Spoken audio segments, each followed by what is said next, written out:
It was late August, and I was part of a small crew sent to conduct wildlife research deep within the forests of northern Idaho. We'd set up a temporary research station in an area known for its remoteness and unusual wildlife activity. Most people didn't venture out there, which was exactly what we wanted. Minimal human interference. For 3 days, everything was routine, and we went about our work, documenting animal tracks and collecting samples. On the fourth night, though, things took a turn I'll never forget. I was on watch duty, sitting by the campfire, while the others were asleep in their tents. It was around midnight when I heard the first noise. Something big, moving through the brush about 100 yards away. I tensed, thinking it was a bear, but then I heard a strange whooping sound, almost like a deep, guttural howl echoing through the trees. It wasn't a bear or any animal, I knew. It sounded intelligent, almost human-like, but off. I grabbed my flashlight and shone it toward the sound, expecting to catch a glimpse of a bear, or maybe a deer. But what I saw sent a chill down my spine. There, at the edge of the light, stood a massive figure, easily over 8 feet tall, with broad shoulders and limbs that seemed almost too long for its body.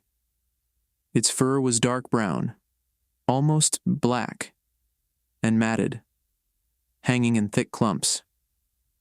And its eyes.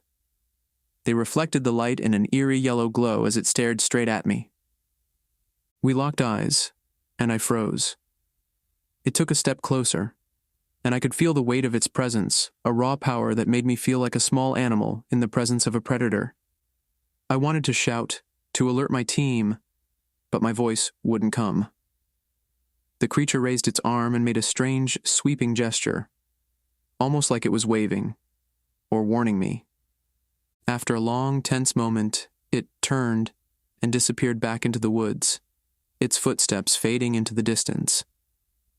I didn't sleep that night, and the next morning I told the others, but they brushed it off, saying it was probably my mind playing tricks in the dark.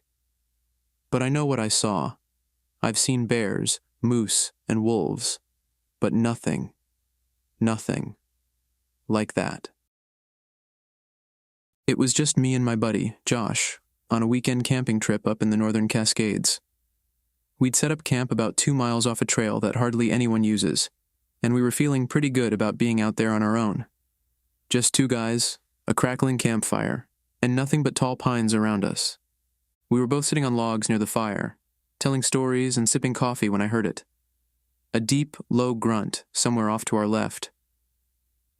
At first I thought it was a bear, or maybe an elk, but this sound was different.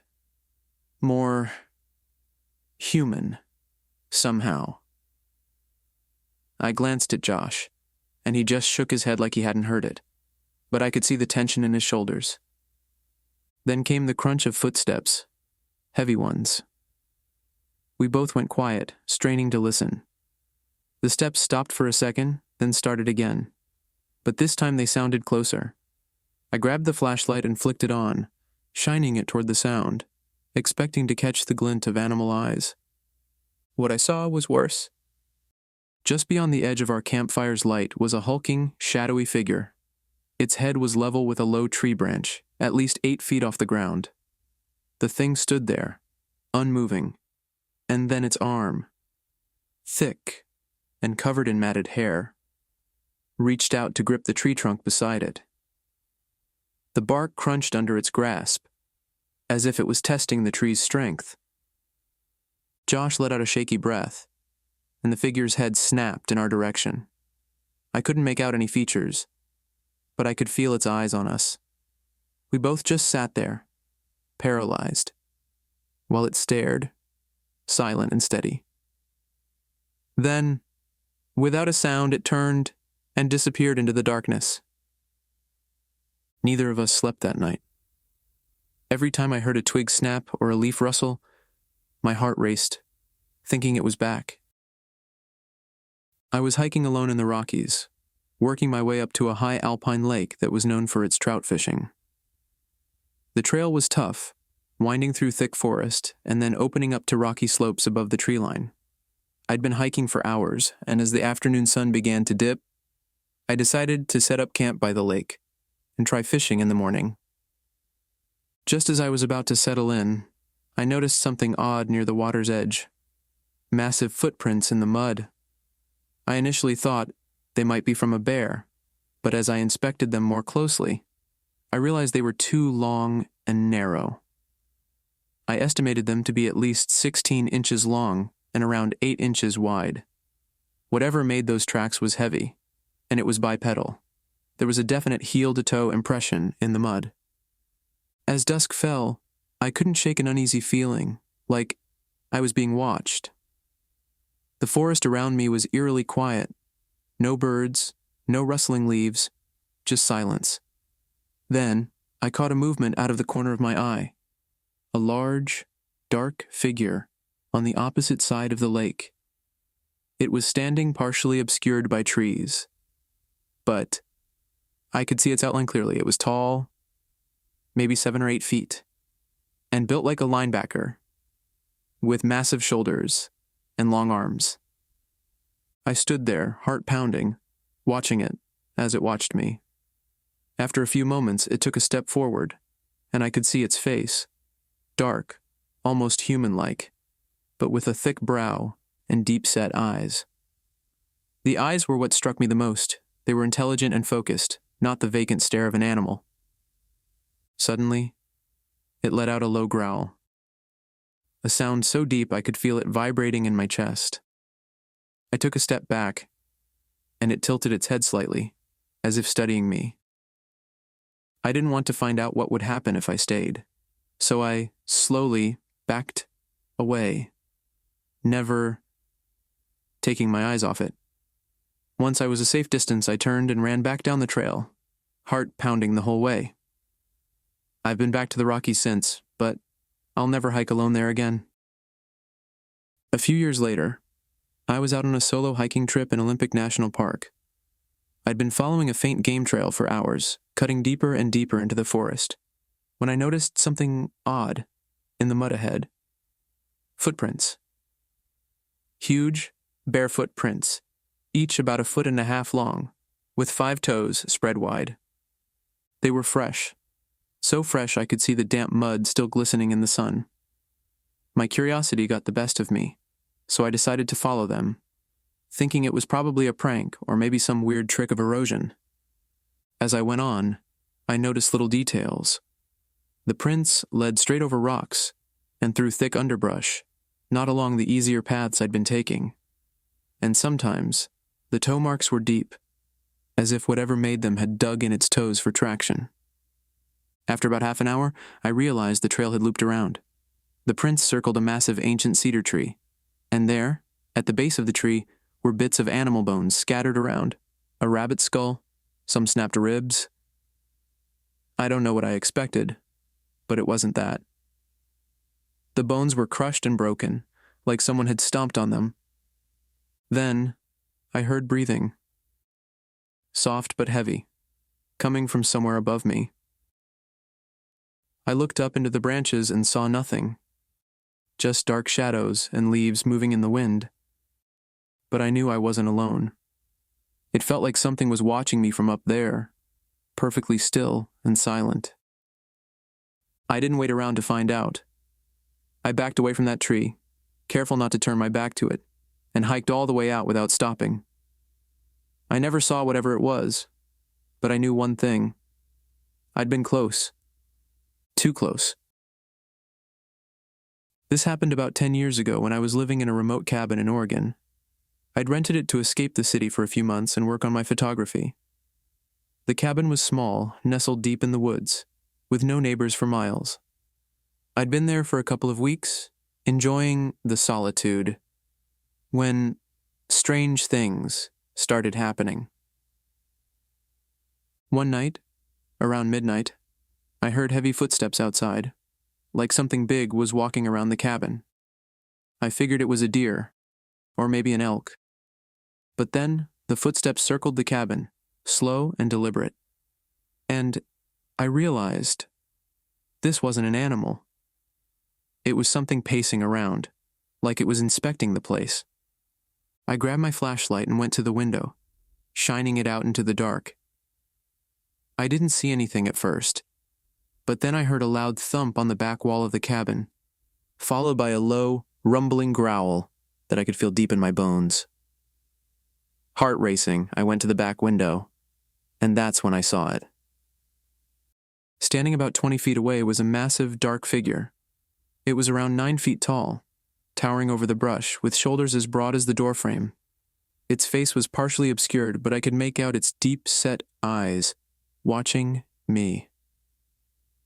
I turned off my flashlight and just stood there, paralyzed. After a moment, it moved closer, placing one massive hand on the cabin wall. I could hear the wood creaking under its weight. It seemed almost curious, studying the cabin and my shadow through the window. Then, as quickly as it had arrived, it turned and walked back into the forest, disappearing into the shadows. The next morning I checked around the cabin and found large handprints in the dirt near the wall, each about twice the size of my own hand. There were deep impressions in the ground where it had walked, and a strange, musky odor lingered in the air. I packed up that day and left the cabin, unable to shake the feeling that, whatever it was, it had been watching me for a lot longer than I realized. This happened on a family trip to the Appalachians. We'd rented a little cabin deep in the woods, far from any other sign of civilization. It was winter, and the snow had blanketed everything, muffling sound, so that even my footsteps seemed loud. Late one night I couldn't sleep, so I went outside to get some fresh air. I stood on the cabin's porch, looking out at the snowy valley, when I heard a loud snap, a branch breaking, echoing through the trees.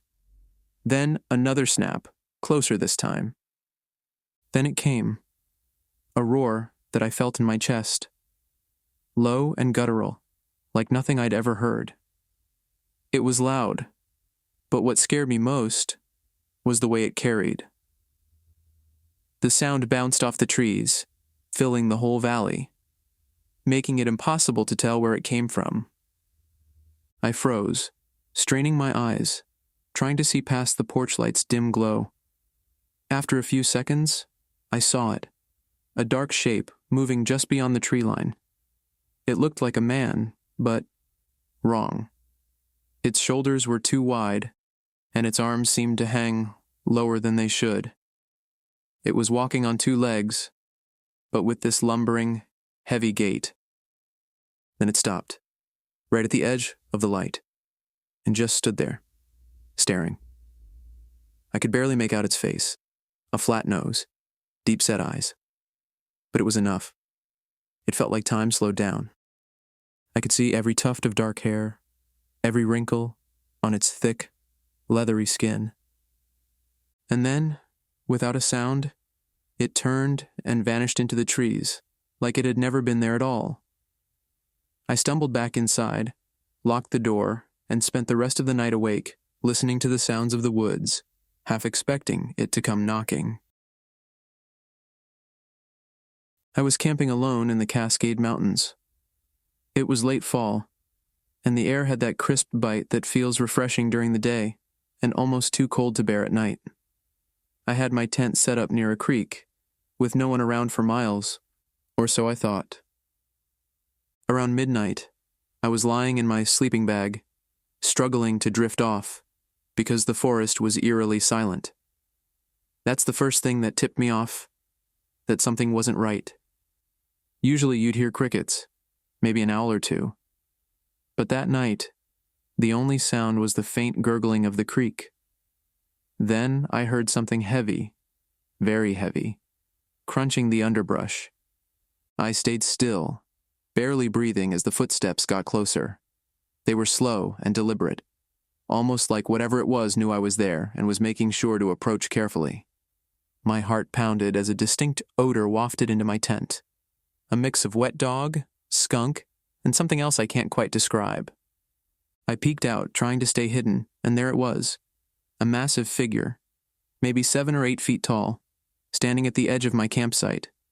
It was covered in thick, dark fur, and its broad shoulders and long arms were unmistakable, even in the dim moonlight. It sniffed the air, and I swear I saw it look right in my direction. I stayed absolutely still, and after what felt like an eternity, it seemed to lose interest and turned, slowly walking back into the woods. The next morning, I checked the ground where it had stood and found large footprints, at least twice the size of my own boot print. Whatever it was real, and it had been just a few feet away from me. It happened a few years back when I was driving alone through the Appalachian Mountains in West Virginia. I was on a deserted stretch of road just before dawn, with heavy fog hanging low over the trees. I was listening to the radio, trying to keep myself awake, when something darted across the road ahead of me. I hit the brakes, hard, skidding slightly as I tried to keep control of the car. When I stopped, I looked around, expecting to see a deer or a bear, but what I saw left me completely stunned. About 20 feet away, standing in the ditch by the side of the road, was a creature like nothing I'd ever seen.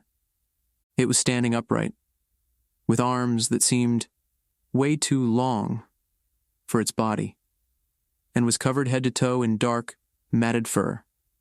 It looked right at me, and I remember those eyes, large, dark, and intelligent. For a moment, we just stared at each other.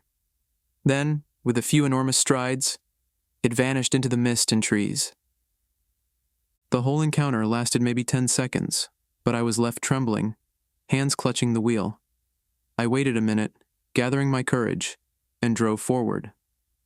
Later, I found out that there had been multiple sightings in that same area over the years. I don't know what I saw that morning, but every time I pass through those mountains now, I feel like something might be watching. A friend and I were hiking along the Klamath River in Northern California, following a secluded trail that was supposed to lead to a beautiful, hidden waterfall. It was late afternoon, and the sun was just starting to dip behind the trees. The trail was dense, and we had to push through thick undergrowth to stay on track. We'd been hiking for a few hours and hadn't seen anyone else all day. We rounded a bend, and suddenly, we were hit by this overpowering smell, like rotting meat mixed with wet animal fur. My friend and I exchanged uneasy looks, thinking it could be a dead deer or something. But then, I felt it before I saw it. This intense feeling, like we were being watched. Ahead of us, maybe 50 yards up the riverbed, we saw something standing among the trees. It was huge, easily 7 feet tall, with broad shoulders and long, muscular arms hanging by its sides. We froze, not sure if it had seen us. But then it took a step forward and made this low, guttural sound that vibrated through my whole body. My friend whispered, Let's go now. But neither of us moved. We were locked in place by a mix of fear and awe. The creature seemed just as curious, tilting its head slightly, almost like it was trying to figure us out. Then, it raised one massive arm and made this strange sweeping motion, almost as if telling us to leave. Finally snapping out of our trance, we slowly backed away, careful not to turn our backs to it.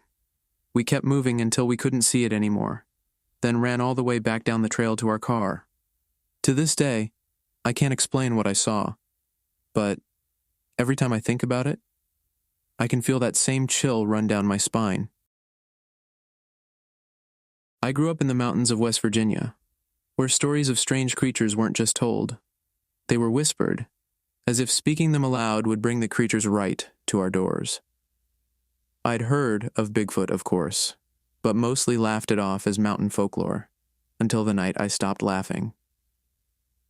Last October, a friend invited me to a small cabin he owned deep in the woods.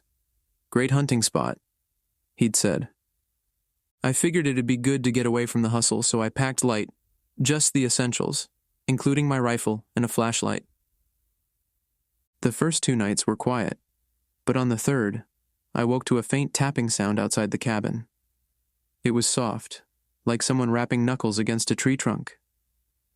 I grabbed my flashlight and peered out the window, scanning the tree line, but saw nothing. Figuring it was just a branch in the wind, I went back to bed. But the knocking continued, each night. It started quiet, almost rhythmic.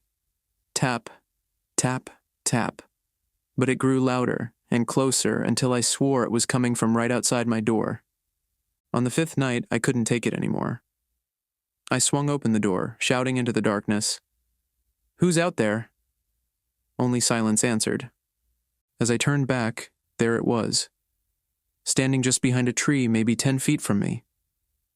I couldn't see its face, just the outline of something massive. Its breath was raspy, uneven, and hot. I was frozen, my legs locked in place as if some primal part of me knew running was pointless. And then, it knocked. 3 short taps on the trunk. My heart stopped as it leaned forward, and for a second I glimpsed its face in the moonlight. Hollow, black eyes, and a mouth half open, filled with crooked yellow teeth. I must have blinked because when I looked again, it was gone. But I could still hear it moving, crashing through the underbrush, fading into the night. I packed up and left that morning, abandoning most of my gear in the cabin. But sometimes, on cold nights, I still hear that tapping, quiet and steady, as if it's waiting for me to return. Last year, I took up trail running, hoping the exercise would keep my mind sharp and body fit. I'd mapped out a trail on a rarely used path in the forests near my house. It was isolated, serene, the kind of place you'd lose yourself in more ways than one. One evening I stayed out later than I should have. The sun had dipped below the trees, casting shadows that twisted and stretched across the trail. I turned on my headlamp and kept going, trying to ignore the creeping unease that comes with being alone in the dark woods. I'd gone maybe a mile further when I felt it. That prickling sensation on the back of your neck. The feeling that you're being watched. I turned my head and swept the beam of my light around, expecting to see a deer, or maybe even a bear. But there was nothing. The forest was silent, unnaturally so. I picked up my pace nearly at a sprint now, but the feeling only grew stronger. I just rounded a bend when my foot caught on something, and I went down hard. My headlamp went flying, landing in the brush a few feet away. I scrambled after it, and that's when I saw them. 2 red eyes, staring at me from the darkness. They were higher than any animal's eyes I'd ever seen, at least 7 feet up. And they didn't blink, didn't move, just glowed there, steady and malevolent. I didn't know what else to do, so I froze, my hand half buried in the leaves. Then it moved. The thing took a step forward, the light from my headlamp barely illuminating its outline. I saw matted fur, tangled and filthy, and arms that hung low, almost reaching the ground. It bared its teeth, and I realized in a flash that I was looking at something that shouldn't exist, something I'd only seen in grainy, blurry photos and tales around campfires. I don't remember getting back up. I just remember running, faster than I'd ever run in my life, tearing through branches and thorny underbrush, tripping and falling over roots, but never stopping. When I reached my house, I locked the door and turned off all the lights, my heart pounding so hard I thought it might explode. I haven't been back on that trail since. Sometimes, I wonder if it's still out there, watching, waiting. And sometimes, late at night, I see those red eyes in my dreams, closer than before. I went camping alone last summer. I'd been needing a break from everything and thought a weekend at my favorite lake would be the perfect escape. It's a small, secluded spot in northern Oregon, surrounded by thick woods, and best of all, not a soul around for miles. On the first night after setting up my tent and eating dinner, I sat by the lake, just enjoying the quiet. The moon was full, casting an eerie silver glow over the water. I had a book in my lap, but I couldn't concentrate. I kept hearing something. Twigs snapping, rustling in the bushes. I brushed it off as deer or maybe a raccoon, but the sounds kept getting louder, closer, and something about it made the hairs on my arms stand on end. I'd almost convinced myself it was nothing when I saw it, a reflection on the surface of the lake. It was a figure, tall and hunched, with broad shoulders and long arms that dangled low, like a gorilla's. My heart thudded as I slowly turned to look over my shoulder.